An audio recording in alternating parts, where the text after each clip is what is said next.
When I consider the size and the scope of what we now know about this universe in which our little blue, watery ball of a home planet resides, we're so dwarfed as to feel like specks of irrelevant dust.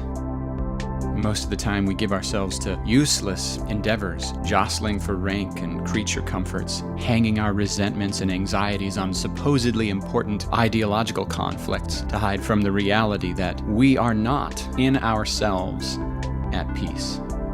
A country founded on freedom from political tyranny, but now bound by the tyranny of the invisible forces within that go undetected.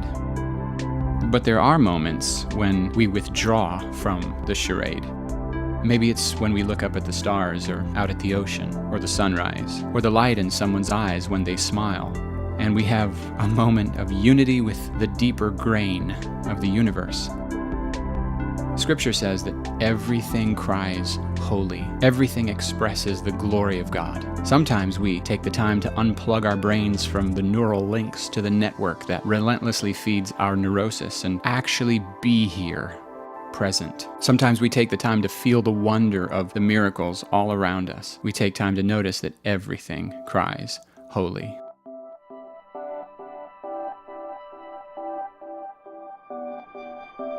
Physical matter, we've learned, is composed of electrically charged particles around a nucleus, and there are even subatomic particles smaller than those. Matter is energy organized. A solar system resembles an atom in its shape and function, and there's physical laws that govern all things, which is why the scientific method is a relatively reliable source of information about the reality of the world.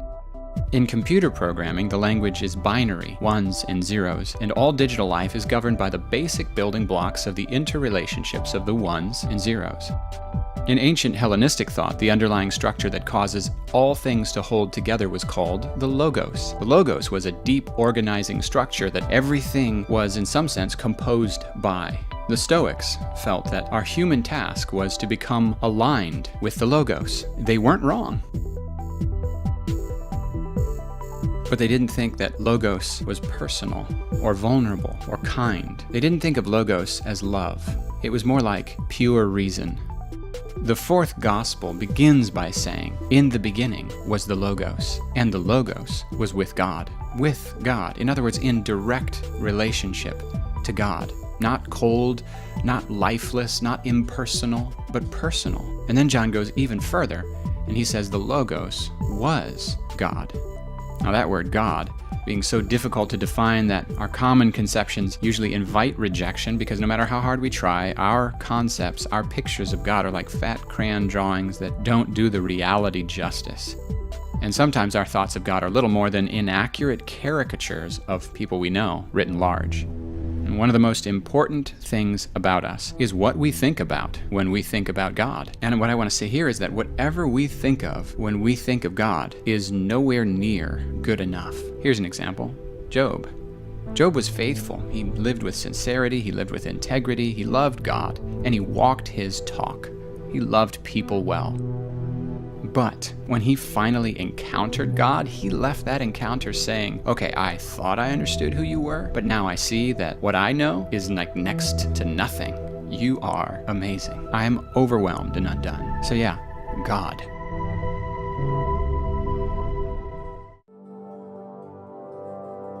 Everything that exists came from God. And John in chapter 1 says it came through the Logos. But then something unexpected happened. That Logos that fills all things and governs all things became compressed down to a single point and became a part of the creation. A single cell in a young lady's womb. And then that cell began dividing until it became a tiny baby with oxygen and nutrients provided through an umbilical cord. And then that baby came forth into the world in a stable to poor parents in a corner of the world. And this baby was born to an ethnic minority group, descended from a migrant family, with a patriarch whose name was Abraham, who had had some private experiences with God. And in those experiences, God had made promises hundreds of years before, which were still good. Now it's been thousands of years, and those promises are still good. Somehow, the infinite God, beyond the limits of the horizon, beyond the limits of the depths of the stars and the galaxies, drew near and became one of us. I mean, really one of us. The one who holds all things together was held and nursed by his mom. The one who fills all things became small, fragile.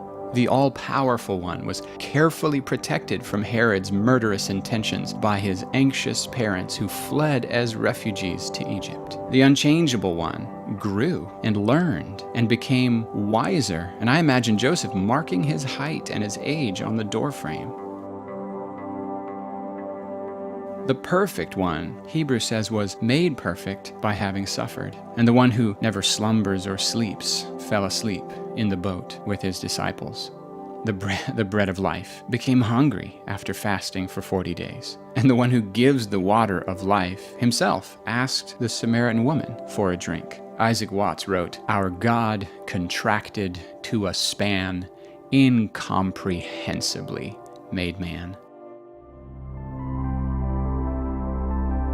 But now that he's come, we know, like never before, what God is like. Because Jesus is what God is like. Jesus is what God has to say. And Jesus is love in human form. He is forgiveness in human form. Mercy walks among us.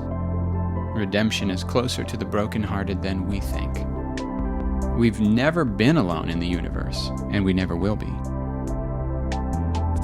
There's more to life than that rat race I talked about at the beginning. There's another life to live, but it can only be found by those who hunger and thirst for it.